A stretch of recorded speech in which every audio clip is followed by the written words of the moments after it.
আসসালামু আলাইকুম। Welcome to HSC English class. প্রিয় শিক্ষার্থী, প্রিভিয়াস ক্লাসে আমি তোমাদের সাথে ট্রান্সফরমেশন অফ সেন্টেন্সেস এই চ্যাপ্টার থেকে আলোচনা করেছিলাম। আমাদের আলোচ্য বিষয় ছিল কিভাবে একটি অ্যাসার্টিভ সেন্টেন্সকে ইন্টারোগেটিভ সেন্টেন্সে রূপান্তর করা হয়। আজ আমি তোমাদের সাথে আলোচনা করতে যাচ্ছি how to transform an exclamatory sentence into an assertive one. Okay, dear learners, let's start.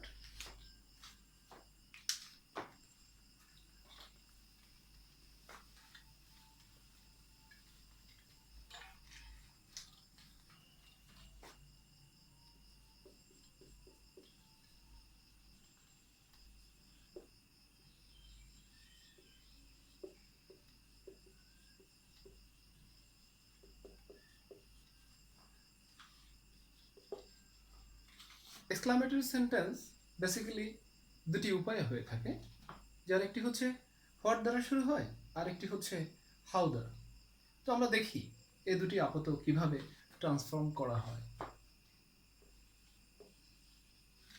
What a nice bird it is, note of exclamation. What a nice bird it is, কি সুন্দর এই পাখিটি। এই এক্সক্লামেটরি সেন্টেন্সটিকে দুঃখিত, আমরা assertive করতে গিয়ে প্রথমে সাবজেক্টটিকে নিয়ে আসি, it, then verb finite, it is, আর্টিকেলটা বসিয়ে দেই, হোয়াট কত কি, এই আধিক্যসূচক শব্দটির রিপ্লেসমেন্ট হিসাবে very, it is a very, then অ্যাডজেক্টিভটা বসিয়ে দেই, it is a very nice bird. হয়ে গেল, খুব সহজ। দ্বিতীয় যে রুলটি রয়েছে, হাউ দ্বারা একটি এক্সক্লামেটরি সেন্টেন্স শুরু হলে কিভাবে আমরা সেটাকে অ্যাসার্টিভে রূপান্তর করতে পারি।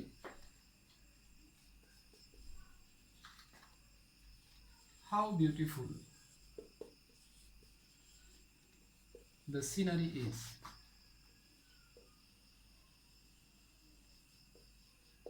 দৃশ্যটি কি সুন্দর, বিস্ময় প্রকাশ। তো এক্ষেত্রে অ্যাসার্টিভের স্ট্রাকচার অনুযায়ী আমরা সাবজেক্টটিকে নিয়ে আসি, the scenery, then finite, is verb, how এর জন্য very, the scenery is very, then অ্যাডজেক্টিভটা বসিয়ে দাও, হয়ে গেল অ্যাসার্টিভ সেন্টেন্স। দৃশ্যটি কি সুন্দর, অ্যাসার্টিভ বিবৃত করা হবে এরকম, দৃশ্যটি হয় অত্যন্ত সুন্দর। এক্সক্লামেটরির প্রধানত এই দুটি রুল ছাড়াও দুই ধরনের স্ট্রাকচারকে আমরা প্রধান স্ট্রাকচার বলে থাকি। এছাড়াও আরো বেশ কয়েকটা স্ট্রাকচার এক্সক্লামেটরি সেন্টেন্স হয়ে থাকে, আমরা একে একে সেগুলো দেখব। সেক্ষেত্রে বিশেষ করে লক্ষণীয় কতগুলো ইন্টারজেকশন রয়েছে, যেগুলো শুরুতেই বসে, দেন একটা অ্যাসারশন, একটি অ্যাসার্টিভ সেন্টেন্স থাকবে, ইন্টারজেকশনের পরে একটি নোট অফ এক্সক্লামেশন থাকে, আর অ্যাসার্টিভ সেন্টেন্সটুকুর পরে তো অবশ্যই ফুল স্টপ থাকে। আমরা দেখি সেরকম একটি sentence, hooray, note of exclamation, we have, sorry, we have won the game,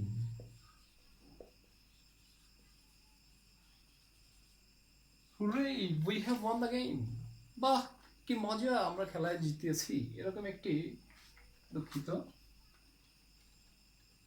full stop হবে, আমরা খেলায় জয়লাভ করেছি, কি মজা। তো এই ইন্টারজেকশনটাকে একটু রূপান্তর করে দিলেই হয়ে গেল। সেক্ষেত্রে আমরা লিখব, it is a matter of Joy,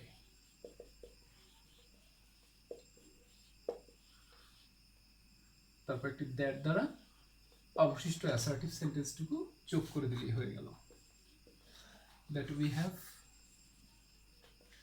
won the game হয়ে গেল অ্যান্সারটি। ইন দ্য সেম ওয়ে আরো কতগুলো ইন্টারজেকশন দ্বারা সূচিত হয় এরকম কতগুলো অ্যাসার্ট এক্সক্লামেটরি সেন্টেন্সকে আমরা দেখতে পারি।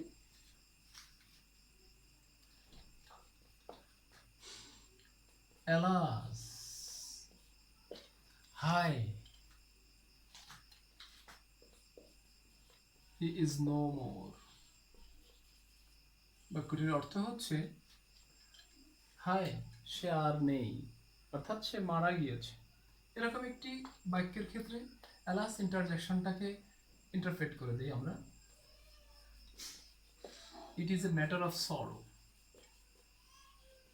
It is a matter of sorrow, that দিয়ে আবারও ওই অংশ যোগ করে দিতে হবে, দ্যাট হি ইজ নো মোর।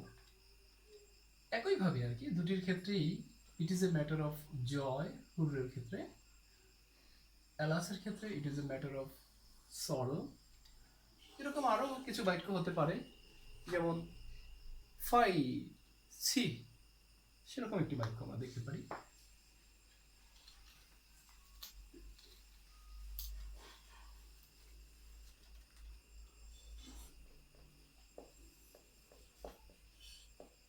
ছি,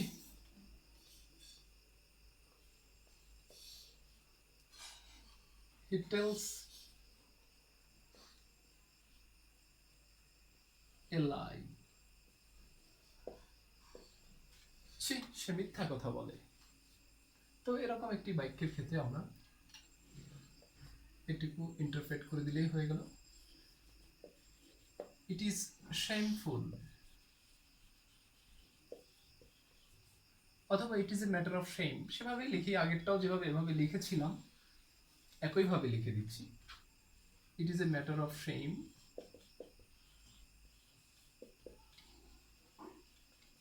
দ্যাট, ওই অংশ যোগ করে দিলে হয়ে গেল, দ্যাট হি টেলস এ লাই। এটা লজ্জার বা ঘৃণার ব্যাপার যে সে মিথ্যা কথা বলে। তিনটি ক্ষেত্রেই আমরা একই প্যাটার্নে লিখতে পারি, it is a matter of joy হুররের ক্ষেত্রে, ফাইয়ের ক্ষেত্রে it is a matter of shame, and অ্যালাসের ক্ষেত্রে it is a matter of sorrow. এভাবে আমরা করতে পারি। আমরা আরও কিছু এক্সক্লামেটরি সেন্টেন্স পেয়ে যেতে পারি।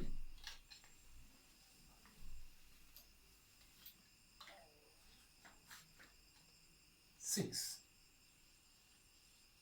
if I could be a child, note of exclamation. আমি যদি একটা শিশু হতে পারতাম, যেটা কোনোদিনই সম্ভব নয় বিস্ময়ের সাথে বলা, সেক্ষেত্রে সাবজেক্টটিকে নিয়ে উইশ শব্দটি নিয়ে আসতে হবে, আই উইশ, দেন এই অংশটি যোগ করে দাও, I could be a child, full stop। আমি যদি, আমার ইচ্ছা হয় আমি যদি একজন শিশু হয়ে যেতে পারতাম। এরকম আরো কিছু বাক্য রয়েছে,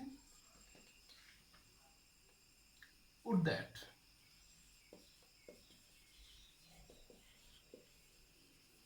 I could be a child,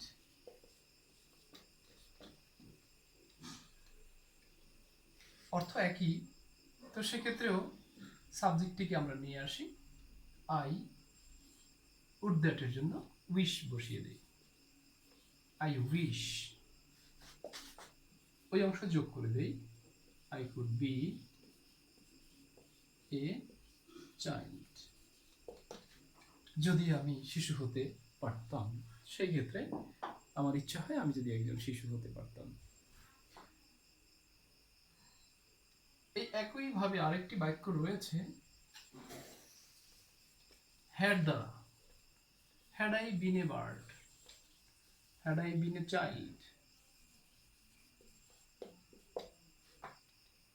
আমি একই অর্থের করে নিয়েছি তিনটি, তো সেক্ষেত্রে আমরা এটা করতে পারি, একইভাবে সাবজেক্টটিকে নিয়ে আসলাম আবারও, wish, wish, I wish, I had